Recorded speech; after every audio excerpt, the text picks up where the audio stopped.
This conference will now be recorded.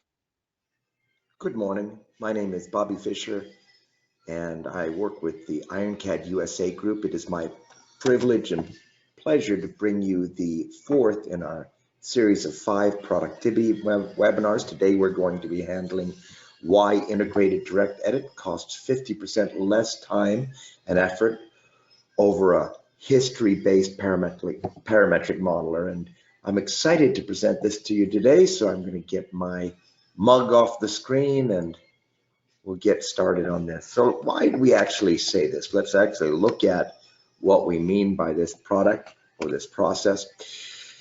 Here's what we're going to do today.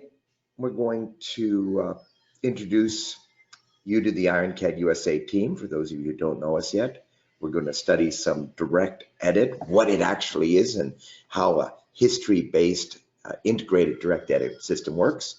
Finally, how it helps, how it saves you a lot of time and mostly effort, and we'll talk about why. And finally, how the USA team can help make it happen. My name is Bobby Fisher, located in Santa Clarita, California. My friend Joe is up in Washington, my friend Igor over in Minneapolis, and good friend Matt down in Tennessee. And so the IronCAD corporate, this is your team that will be helping you make this happen. So let's actually see this in action right away. Now, I just want to make one thing absolutely clear, that IronCAD has both integrated DirectEdit and history modeling. And in the words of Joe Brower, that gives you the most flexible design tool available. It truly is a pleasure not having to worry about design intent.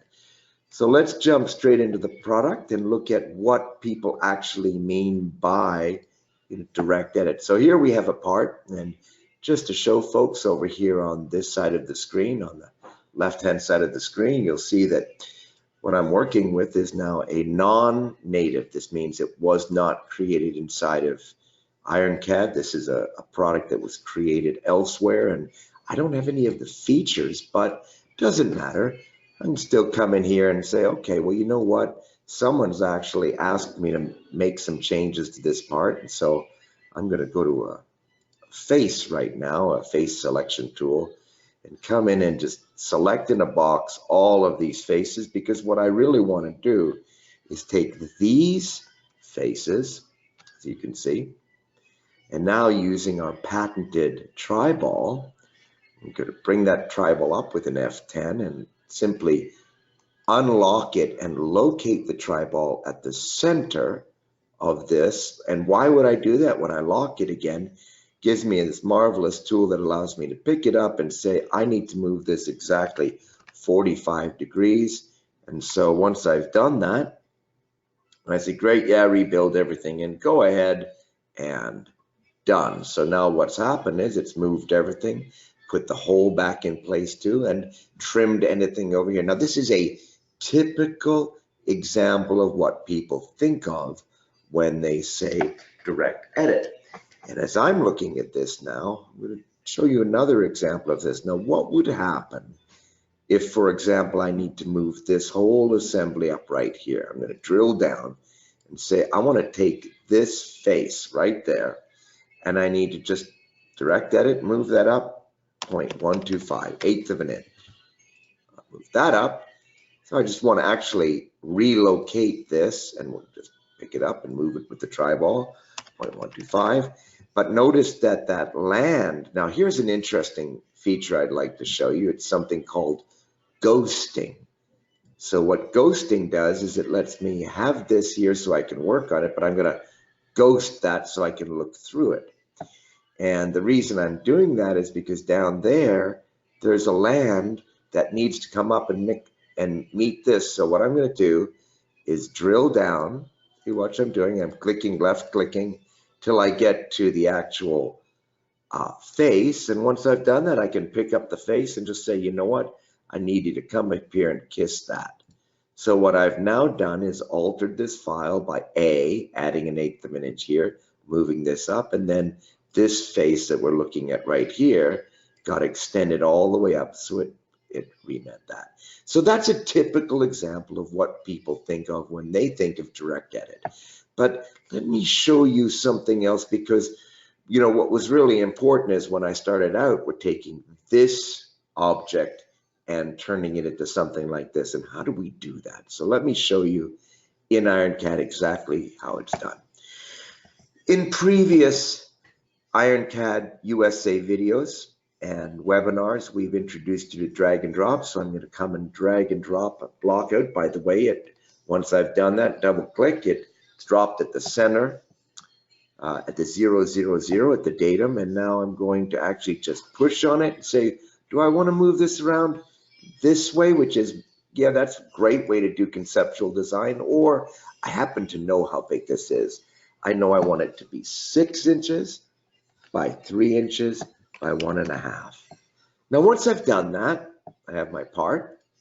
Perfect. Let's start doing some more drawing.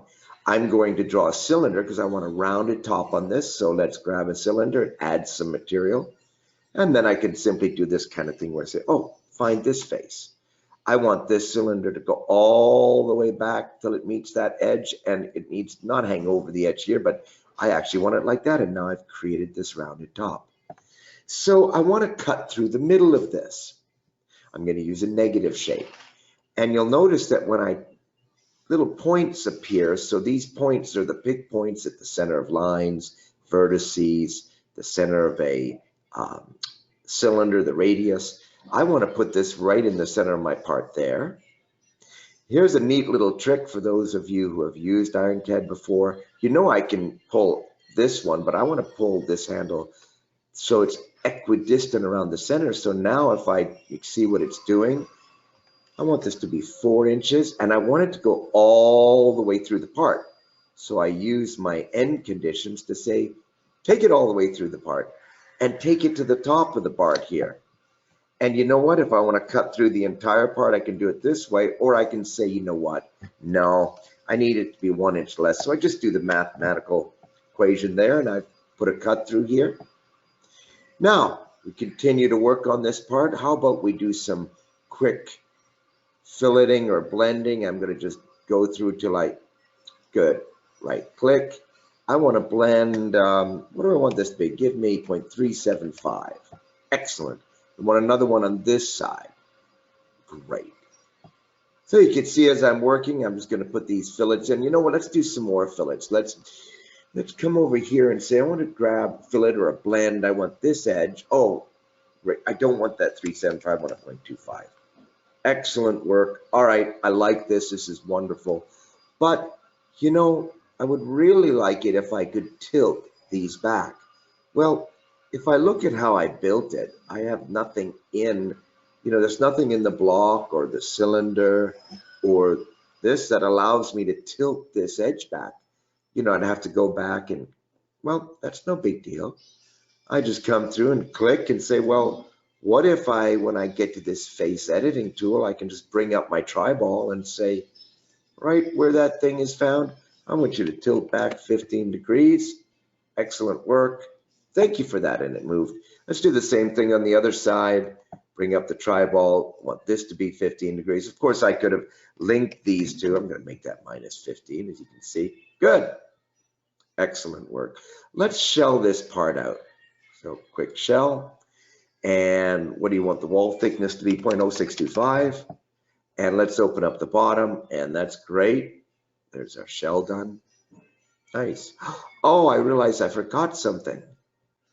I forgot to put in the blend on the side. So if I come in here and say, oh, I want to blend here and good, and here as well.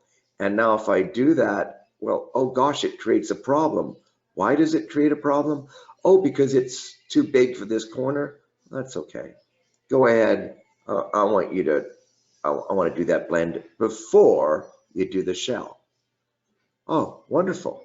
That's really helpful. So what I was able to do, I did the block, I did a cylinder, I did the horizontal cutout, I did a blend, another blend, added another blend here that I had forgotten, picked up, and then shelled the part. Great.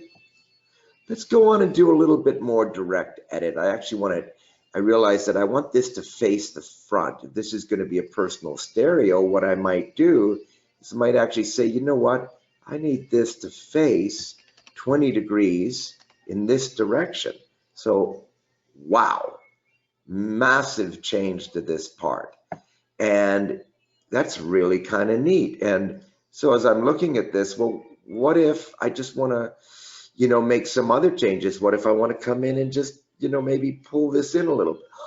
Oh, that's kind of interesting. So what's happening now as I go through and I'm changing this, I'm just able to, wow, this is some really interesting changes that I'm making here, but it's not blowing up my history tree as I do it. You know what? I want to push you back a little bit. That was great.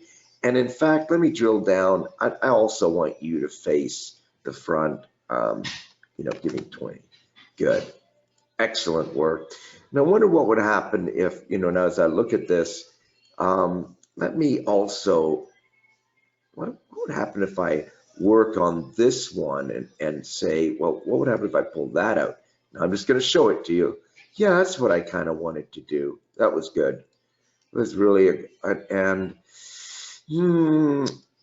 as I'm looking at this, I'm thinking to myself, what are some of these things? We'll make this a little more, make more room. What about on this side too? So now I'm really into this mode of just working with the faces. And what would happen if I actually turned this one as well like that? Let's see what happens when I do this. Oh, wow. So I noticed that it's actually not blowing anything up. It's not, I've got a great deal of power here to work with the model. I'm really liking what I'm seeing. And so, let's do the same thing on this side. Let's go down a little bit further and turn this so we can actually see it. This is a great example of conceptual modeling, because as I'm working with this, oh, I just noticed something else. I do want, let me grab a face. You see how much fun this is? Because I want this face, and I don't want it to be that big because I'm going to do something rather interesting here. Get rid of that. Beautiful. That's kind of what I wanted. Don't I want to offset that? Well, let me try it a different way. Go into this face, and I could actually do this. I want to offset that. How much do you want to offset it, Bobby? I want to go down, oh, I don't know, -1/4 inch. Good. Excellent. That's, and now what's interesting about what I just did? Yep, this is great. This kind of modeling really allows me to see, exactly what I want to get with this part. Let me do that again, and I notice that I can do this. I can actually offset this one. Probably got a little more room there. I'm actually going to say I want to go down even further. Oh, that's excellent. That's exactly where I wanted it. I wanted it on that line, and the reason I wanted it on that line is because now I'm going to take this part, do what with it? I think I want another one, and I want this to be located right where I moved that face. So all I do is pick up the tri-ball and take the center and say, stop when you touch that, lock it again. And you know what? Use the tri-ball to create a mirror. This is really fun. Oh, excellent. So there's my part. Now, this is exactly the part. This is my personal stereo that we're building right now. And, well, a stereo needs some really good speakers. So I'm going to go grab a speaker. And you know what? I think I need a little more room right here. So let me pull this out. Good. And same thing on the other side, pull that out, because I need more room for the speakers to fit in here. And when I go into my audio file and say, all right, go grab this and put it right at that location. Excellent. What would happen if I said yes? Oh, no, I don't want two of these. No. Sorry, I put in two. Oh, one. Good. Bit big for what we're working on right now, so I think 2.5 should fit in there. Good. There's my speaker. And what I'm going to do now with this little guy is I could see, how big could it be? Can I make it a 3-inch speaker? I want a 3-inch speaker, and I want it though to be located all the way into this part. So before I do this, I need to move this to the front of the speaker. Good. Lock it. And now I'm going to drive this back until it meets this face. Oh, it turns out I probably did have 2 in there. So you can go away. Good. So now I've got my little, oh, you know what? We need to do a cutout. Oh, that's interesting. So let's see how that works. Come here, give me a cylinder, cut out this cylinder. Oh, excellent. Right in the center. And I want it to come out till it meets the outside of the speaker. And of course, we have to be careful because we could, of course, cut right through our part this way. Not really what we want to do. So let me bring that back. Obviously, we're just cutting out a hole for the speaker. That's excellent. And you know what? I want to put another one in on the other side. So just pick this up, take my tri-ball, and I'm actually going to move this to maybe this edge, because if I do that, it picks the center. And once it's done that, I say, go to global, and now give me a carbon copy on that mirror, and just give me a copy. Oh, where did it go? You know what? Do I have another one here? Where is this one? Oh, it's over here. Well, gosh, I better move that one out a little bit, and let me reset that to its anchor. Good, because I really, the anchor of the part, I need this part right there. And in fact, you know, I need to be careful of something here. I want to set this right on the edge here, so it's at the center, but notice it's not, because this side is different. So that's okay. Set it, please, perpendicular to this face. Thank you very much. Again, move this out to the front. So what we're going to do is pick it up and drag it to the front, because this is where I want it to be located. And now lock it and drag this whole thing back into my assembly. Good. We're going to have to do another cutout here because obviously we've got these angles are at a different. So good, wonderful. Move it out so it's going to allow this to fit nice and snug. And as we know, I only need a little cut like that. Kind of fun work that we've done so far. And so the question I just had is, can I do this type of editing after the fact? Gary, absolutely. Even though I'm now in what people would consider to be an assembly modeling mode, doesn't bother me. I realized I didn't have enough room here, so somebody said you need to put more room in there for a cable. Good. And in fact, speaking of that, how difficult is it to create an assembly? Oh, I don't know. Pick up this one, get all of these, and hit assemble. This is now my speaker assembly. So that quickly, we've created our speaker assembly. And you know what? Let's actually highlight this, go to one of our tools and section this. And I'm going to section it, you know, I don't actually know. I'm going to put it like, I'm just going to section through this face right here. Excellent. And turn on my tri-ball and move that through the part. You know, in fact, you know what? I don't really like, let me just see. Can you reverse the orientation? Good. I want to look at it this way. Great work. So now, as we're looking through this part, let's see what we've got. Let's turn the tri-ball on, jump through. Excellent work. Good. I'm excited about what I'm seeing.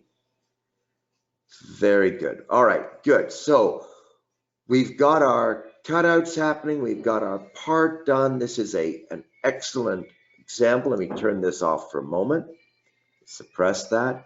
So let's actually turn this into something pretty. So this is a cosmetic part. So I'm going to say, well, you know, it's going to be a desktop speaker, so make it nice and chrome. And I want to sell it for lots of money. So what I'm going to do is give it this one. Oh, wrong thing. I didn't want to do that. Actually, what I want to do is only on a face. So I just want this face and maybe these faces here. And as you can see, what I'm doing is it's grabbing all the linked files. I'm making it much more aesthetically pleasing. So there's, we're almost finished with our part. And you'll notice I've really actually had fun doing this. And even at this stage, folks, even at this late stage, I could come back and say, you know what? I'm in face mode. I just want to be able to come back and say, you know, I just want to now sort of be able to push things, push and pull anytime I want. Oh, I'm sorry. It's going to get a little angry at me. No, I like to do these changes. And of course, anything that I need to change, I can. And as you see, there's our beautiful finished speaker. So what have we done? I showed you a non-native adjustment on this part that was pretty darn easy, non-native. Then I created and showed you a combination of drag and drop modeling with direct editing that actually ended up creating this marvelous shape from something very simple. Let's jump back into our presentation. This is where we started, of course. This is where we ended up. And so, as I said earlier, this integrated direct edit and history modeling gives you the most flexible design tool available. But let's actually see what is the real difference. Well, the real difference is parametric design really requires very careful planning. And why? Because you build your geometry step by step. And so what I mean by that is that I have to build everything one piece at a time. And each step follows the preceding one. It makes it very easy to break it, because if I do something wrong, say in here, it can break the whole chain of events that came before. But with direct edit, how the geometry is made doesn't matter. And without the dependency of history, it can eliminate the problems of a poor parametric design. So I can take something that was designed parametrically and actually fix the geometry. So finally, our direct edit modeling offers you a what you see, a WYSIWYG, what you see is what you get approach to building and editing CAD geometry. IronCAD lets you directly manipulate the faces rather than indirectly edit feature definitions or sketches. By the way, when we did my work over here, not once did you see me have to go into a sketch and make a change. I just worked with the conceptual geometry in the way that made such good sense to me. It was the way, I could work with it and really understand what it is I was working on. So why should you care? IronCAD offers both history-based and direct edit, because the real test of a CAD system isn't what you can create, it's what you can change. And why this is important is because a lot of time and money goes into creating CAD models. So to maximize their use, you need capabilities to access and exploit the usefulness of CAD geometry from any source. And so it doesn't, each of us who work in this collaborative society know that this geometry can come from any source. It could be step files, IGES files, Parasolid, ACES, or it could be SolidWorks, Autodesk, Creo, doesn't really matter. Whatever the source, we can utilize that and use the direct editing, integrated history modeling to change anything. And so you saw me. It improves the ease with which designs can be altered. And this is really important. It enables rapid iteration for prototype and testing concepts. You saw me just playing with it. It eliminates the problems of poor parametric design. No more broken history, because I could change the model without worrying about breaking it. Even when I broke it a little, it didn't actually go away. I was just able to say, oh, let's move that history feature or do that. And it was a wonderful way to work. So turn off that little guy and come back in here. This is your team, the IronCAD USA team. As I mentioned, my name is Bobby Fisher. Contact me at any time if you have questions about IronCAD. Joe Brower up TechNet, and his number, Igor Fieda up in Euritech, and Vertex 3D Matt Duckfield. You can also visit us online, IronCADUSA.com, or visit our Facebook page. There'll be another webinar in 1 week on the tri-ball, and we're doing some training. It has been my absolute pleasure to bring this to you, and I would like to thank you very much for your attention. This is Bobby Fisher signing off from IronCAD USA. I wish everyone a wonderful, oh wait, one more question. Yes, I mentioned that from Gary. This works on any geometry. So if I were to take geometry, even if I do something like this where I come in and say, I want to go to trace parts and grab something from the internet, of course, the same thing holds true. it allows me to go to grab CAD, trace parts, Cadenas. It's taken quite a while to get there today, but I can grab thousands of these parts, and at any point, if I wanted to find electronics, sockets, electrical work, switches, you name it, fans, if I need to go now find a fan for my wonderful little stereo that we've designed, I could pick up this fan that I'm looking at here and simply drop it in and work with it in the same way that I worked with any other geometry inside of IronCAD. Folks, it has been my pleasure. Thank you so much for being part of our webinar today, and I wish you all an absolutely wonderful weekend. Thank you for your attention, and bye-bye.